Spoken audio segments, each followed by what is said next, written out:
Ano, tulog pa rin ang mga anak sa mayayaman. Wala na kayong balak magsipagbangon? Aba, gusto nyo na lang matulog habang buhay? Napakaswerte talaga ng mga senyorita, senyorito. Iba talaga kapag mga pinanganak na mayayaman. Wala nang ibang ginawa kundi magsipagtulog.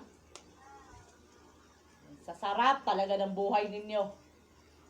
Kami noon anong oras pa lang gising na.